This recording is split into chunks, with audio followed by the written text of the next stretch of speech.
ಅಲ್ಲಿ ತನಿಖೆನೂ ನಡೆದದಪ್ಪ ಸರಿಯಾಗಿ. ಇವತ್ತೇನೋ ದೂರದಾರರ ಪರೀಕ್ಷೆ ಮಾಡ್ತಾ ಇದ್ದಾರೆ. ಮತ್ತು ದೂರದಾರರು ಭಾಳ ಬ್ರಿಲಿಯಂಟ್ ಇದ್ದಾರೆ ಅನ್ನೋದು ಯಾರು ಮಾತಿಲ್ಲ. ಯಾಕಂದ್ರೆ ಅನುಭವ ಕಲಿಸ್ತದ್ರ ಮನುಷ್ಯನಿಗೆ. ಈ ಕಳೆದ 13 ವರ್ಷಗಳಿಂದ ತಿಮ್ರೋಡಿ ಮತ್ತು ಮಟ್ಟಣ್ಣವರು ಅವ್ರ ಜೊತೆಗೆ ನಮ್ಮ ರವಿ ಪ್ರಸನ್ನ ಇನ್ನೂ ಅನೇಕರು ಹೋರಾಟ ಮಾಡ್ತಾ ಬಂದಿದ್ದಾರೆ. ಅವರು ಇವತ್ತು ಪೂರ್ತಿಯಾಗಿ ಎಚ್ಚರಗೊಂಡಿದ್ದಾರೆ. ಎಲ್ಲಿ ಸರ್ಕಾರ ತಬ್ಬೋದು, ಆದರೆ ಅದೇ ಕಾಲಕ್ಕೆ ಎಷ್ಟರ ಮಟ್ಟಿಗೆ ಇಲ್ಲಿಯ ಮುಖ್ಯ ಆರೋಪಿ ಎಷ್ಟು ಮಟ್ಟ ತನ್ನ ಕೈಗಳನ್ನು ಕಬಂಧಭಾವಗಳನ್ನು ಹಮ್ಮಿಕೊಂಡಿದ್ದಾರೆ.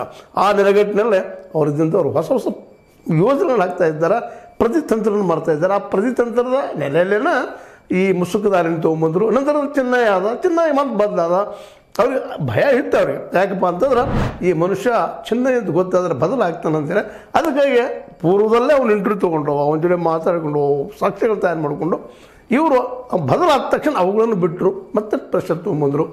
ಈಗಾಗಲೇ ಹೆಚ್ಚು ಕಡಿಮೆ CBI ಇನ್ನುಳಿದ ತನಿಖೆಗಳಿಂದ ಎಲ್ಲ ಮುಚ್ಚೋಗಿಬಿಟ್ಟಿದ್ದು ಕೇಸುಗಳು. ಯಾರಪ್ಪ ಅನ್ನೋದು ಗೊತ್ತಾಗಿರಲಿಲ್ಲ.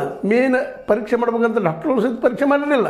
ಮುಗಿದು ಹೋಯ್ತು ಬಿಡಪ್ಪ ನಾವು ಗೆದ್ದೀವಿ ಅಂತೇಳಿ ಉಸಿರು ಬಿಡುವ ಅಷ್ಟರಲ್ಲೇನ ಈ ದೂರದಾರರು, ಬುದ್ಧಿವಂತರು, ಹೋರಾಟಗಾರರು ಇವರಿದ್ದಂಥವ್ರು ಏನು ಮಾಡಿದಾರಪ್ಪ ಅಂದ್ರೆ ಹೊಸ ಹಾದಿ ಹಿಡಿದ್ರು. ಅದರ ಹೊಸ ಹಾದಿ ಹಿಡಿದ ನೆಲೆಯಲ್ಲಿ ಚೆನ್ನೈ ಬಂದಿದ್ದು. ಚೆನ್ನೈ ನಂತರ ಮತ್ತೇನು ಡೆವಲಪ್ ಆಯಿತು, ಚೆನ್ನೈ ಮರಳಿದ್ದು ಮತ್ತು ಹೊಸ ಹೊಸ ಸಾಕ್ಷಿದಾರರು ಬರಲಿಕ್ಕೆ ಇದ್ದಿದ್ರು. ಇವತ್ತು ಮೂಳೆಗಳು ಹೊರಬಂದು, ಆ ಮಸ್ತುಗಳ ಏನು ಆಸ್ತಿ ಮಜ್ಜನಗಳು ಹೊರಬಂದು, ಅಲ್ಲಿ ಏನೇನು ಬಂದು ಬಟ್ಟೆಗಳು ಸಿಕ್ಕು, ಎಲ್ಲ ಸಿಕ್ಕೊಂಡು ಇವತ್ತು ಕೇಸ್ ಮತ್ತಷ್ಟು ಏನಪ್ಪ ಅಂದ್ರೆ ಆಳಕ್ಕೆ ಹೋಗ್ಬಿಡು. ಹೆಂಗೆ ಭೂಮಿಯನ್ನು ಅಗ್ಗದೆಲ್ಲ ತೆಗೆದಾರಲ್ಲ ಈ ಒಂದು ಮೂಳೆಗಳನ್ನೋದು, ಅದೇ ರೀತಿ ಈ ಕೇಸು ಸಹಿತ ಆಳಕ್ಕೆ ಇಳಿತಾ ಹೋಗಿ ಇವತ್ತು ಅದನ್ನು ಕಿತ್ತು ತೆಗೆದುವಂಥದ್ದು ಸಾಧ್ಯ ಇಲ್ಲ ಏನೋ. ಯಾಕಂದ್ರೆ ಭೂಮಿಯ ಸುತ್ತೆಲ್ಲ ಒಳಗೆಲ್ಲ ಪಸರಿಸ್ಕೊಂಡು ಬಿಟ್ಟದ.